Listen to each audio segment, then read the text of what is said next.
माता दी। कैसे हैं आप सभी? आशा करती हूँ बहुत अच्छी होंगे। मेरे छोटे भाई बहनों को ढेर सारा प्यार, बड़े भाई बहनों को नमस्ते। माँ बाबूजी का चरण स्पर्श करके आज की वीडियो की शुरुआत करते हैं। कैसे हैं आप सभी? आशा करती हूँ आप सभी बहुत अच्छे होंगे दोस्तों। तो देखिए, अभी अभी हमने एक रेसिपी बनाई थी। माही के पापा का 9 दिन का व्रत है, तो उन्हीं के लिए बनाई थी। साबूदाने की वो वाली रेसिपी थी और साबूदाने की ये वाली भी रेसिपी है दोस्तों। तो एक साथ दो रेसिपी बनाकर वीडियो में शेयर करना बड़ा मुश्किल हो जाता है, क्योंकि वीडियो बहुत बड़ा हो जाता है दोस्तों। इसीलिए हम उनको बना करके दे के अभी अभी आए हैं। दोपहर के 12 बजे है दोस्तों। बहुत गर्मी लग रही है, पसीना भी निकल रहे हैं चिलचिलाती हुई। आज हमारे यहाँ धूप निकली है, बारिश थम गई है दोस्तों। तो अभी हम उनको दे के आए हैं। इसी कढ़ाई में बनाए थे, तो इस कढ़ाई में हमने पानी डाल दिया है धोने के लिए।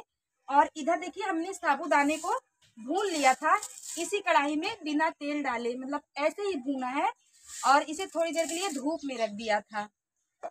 और ये मूंगफली के दाने हैं, इसे भी हमने बिना तेल का भुना हुआ है। तो इनके जो छिलके हैं ना, हाथ लगाते ही तुरंत निकल जा रहे हैं। तो सारे छिलके हम इनका निकालेंगे दोस्तों। मतलब थोड़ा सा हाथ लगा दे रहे हैं, ये देखिए तुरंत निकल जा रहा है।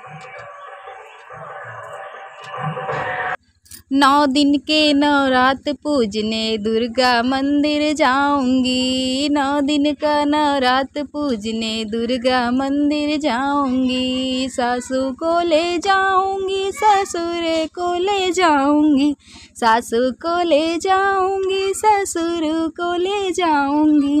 पान सुपारी ध्वजा नारियल दोनों से चढ़वाऊंगी। पान सुपारी ध्वजा नारियल दोनों से चढ़वाऊंगी। 9 दिन की नवरात पूजने दुर्गा। और हमारे यहाँ बराबर लाइट नहीं रहती है दोस्तों, इसकी वजह से और हम मिक्सर बहुत कम यूज़ करते हैं।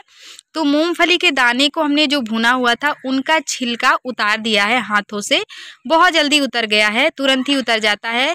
और घी में हमने नहीं भुना था, बस ऐसे ही भुना था।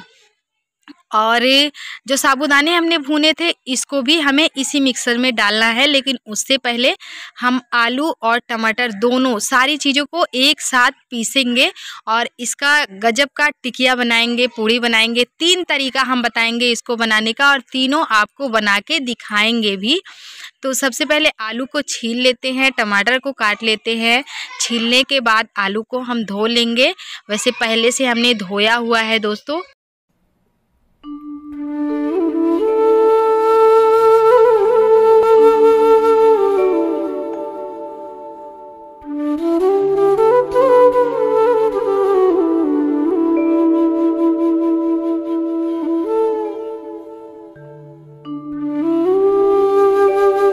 मूंगफली के दाने और साबूदाने को हमने पहले पीस लिया है, और अब हम इसी में डाल देंगे आलू और टमाटर। एक हरी मिर्च हमने ली है, जीरा भी हमने इसी में डाला हुआ है। तो सबको एक साथ अब हम पीस लेंगे। तो इधर देखिए, पीसने के बाद अब हम इसे निकाल लेंगे। और टमाटर की पूड़ियाँ आज हम आप सबको बना के दिखा रहे हैं। तो आलू की भी पूड़ियाँ बनती है, लेकिन बड़ी अलग सी बनती है आलू की पूड़ियाँ, जिसे हम पूरन बना के भर के बनाते हैं। तो ये सबसे अलग इसका टिकिया है, पूरी है।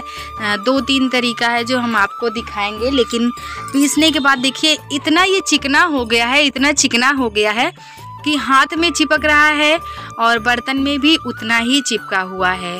तो हमने इसमें डाल दिया हुआ है काली मिर्च पाउडर और नमक डाल दिया है स्वाद के अनुसार।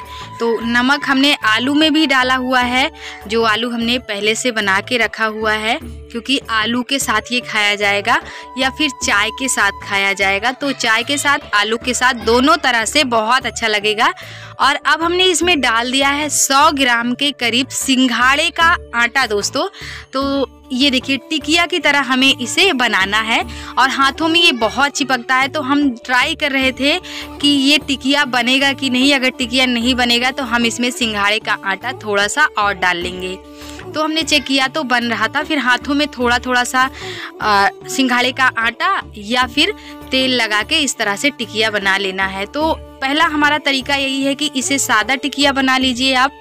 दूसरा तरीका ये है कि आप इसे चाहो तो तिल चिपका करके बना सकते हो, जो बच्चों को भी पसंद आते हैं। और दोस्तों, हमें नहीं पता कि तिल व्रत में खाया जाता है कि नहीं, आप सबको पता है तो बताइएगा, हमको नहीं पता है। तो हम तो हमारे हस्बैंड के व्रत के लिए बना रहे हैं, लेकिन जिसमें हमने तिल चिपका दिया है उसको हम उन्हें नहीं देंगे। तो तवा हमारा गर्म हो चुका है, चूल्हे पे हमने इसे चढ़ा दिया था पहले से। पूरे तवे पे तेल हम इस तरह से फैला देंगे और सबसे पहले हम इसे तवे पे फ्राई करेंगे, अलट पलट करके टिकिए की तरह। और दूसरा तरीका इसका भी है, तो वो भी हम आप सबको दिखाएंगे, लेकिन वीडियो को पूरा देखते रहिएगा, तभी आप सबको समझ में आएगा। हमारी एक बहन ने पता नहीं, उनका नाम हमें नहीं याद है दोस्तों, माफ़ कीजिएगा, उन्होंने बोला है मिक्स दाल की रेसिपी शेयर कीजिए, तो शेयर करेंगे दोस्तों। लेकिन अभी नवरात्रि का दिन चल रहा है, तो हमारे यहाँ कलश स्थापना की गई है, तो 9 दिन के लिए हमने प्याज और लहसुन छोड़ा हुआ है, तो इसलिए अभी रेसिपी नहीं शेयर करते हैं। नवरात्रि के बाद सबकी एक एक करके रेसिपी शेयर करेंगे। बहुत सारे लोगों ने हमें बोला हुआ है, किसी ने बोला है कि बनाना फ्लेवर की रेसिपी शेयर कीजिए, बनाना की कोई रेसिपी बना के शेयर कीजिए, तो वो भी हम बहुत जल्दी, बनाना तो व्रत के लिए भी काम में आता है, तो बहुत जल्दी हम केले की रेसिपी आप सबके साथ शेयर करेंगे। तवे पे देखिए अलट पलट के हमने टिकियों को फ्राई कर लिया है।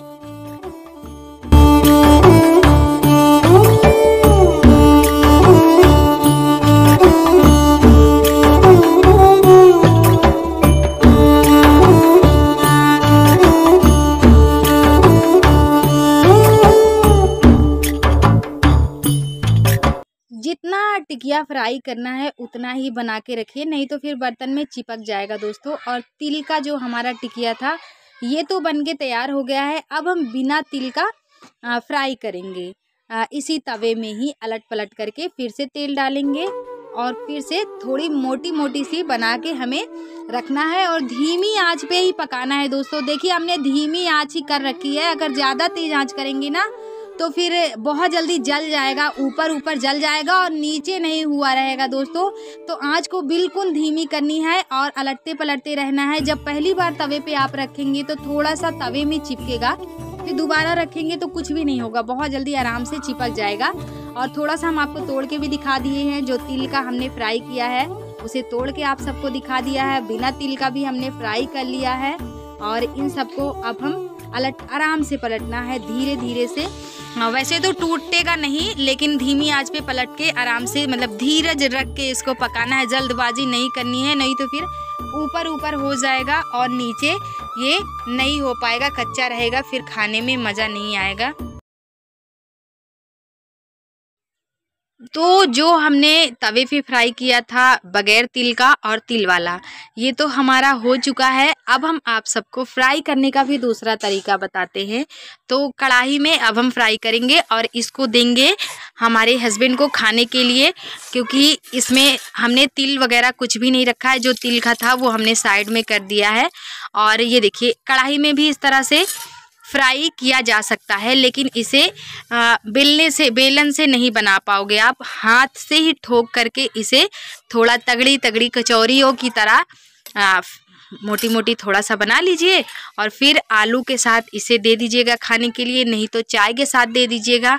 शाम के लिए, शाम का समय हो रहा है दोपहर का, दोपहर के 12-1 बजे अभी हो गए हैं, तो अब ये दोपहर के बाद अगर वो खाएंगे तो खाएंगे, नहीं तो फिर शाम में ही खाया जाएगा। अगर शाम के टाइम जैसे 3 बजे के करीब चाय बनती है तो सबको आदत होती है चाय पीने की, तो चाय के साथ हम 2 दे देंगे, वो खा लेंगे, फिर जो बचेगा शाम को हो जाएगा। और कढ़ाई को अब हम उतार लेते हैं, क्योंकि सारी हमारी जो कचौरियाँ हैं, टिक्की है, जो भी बोलना चाहो, वो फ्राई हो चुकी है।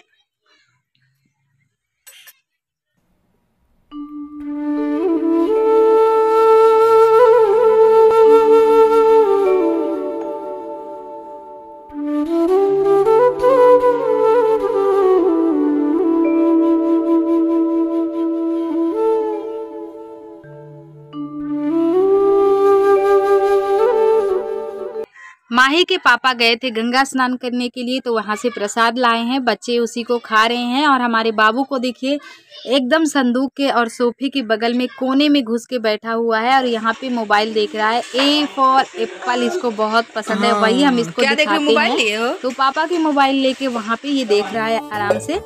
और ये देखिए दोस्तों, अभी 3-3:15 बजे का टाइम हो गया है, तो चाय बन रही है, सबको चाय पीना है। और गर्मी ज़्यादा है तो फिर शाम के समय हमारे यहाँ हम लोगों के लिए चाय नहीं बनती है, इनका व्रत है इसीलिए बन रहा है। तो बच्चों को भी हमने दे दिया है और 2 चाय हमने यहाँ पे निकाल लिया है, एक हमारे लिए और एक माही के पापा के लिए। तो यहाँ पे 2-3 हमने टिक्की भी रख दी है इनके लिए, ताकि ये भी खा ले और चाय पी ले। तो मानसी यहाँ पे गुस्सा हो गई है, सारा दिन मतलब कुछ ना कुछ इनका लड़ाई झगड़ा चलता रहता है, और लड़ाई करने के बाद जो इसकी फेवर में नहीं बोलेगा फिर उससे ये गुस्सा हो जाएगी। और अब आ गई है फ्रिज में फूल देख रही हैं पूजा पाठ करने का, क्योंकि शाम का समय हो गया है। और वीडियो को समाप्त करते हैं दोस्तों, मिलते हैं अगले वीडियो में।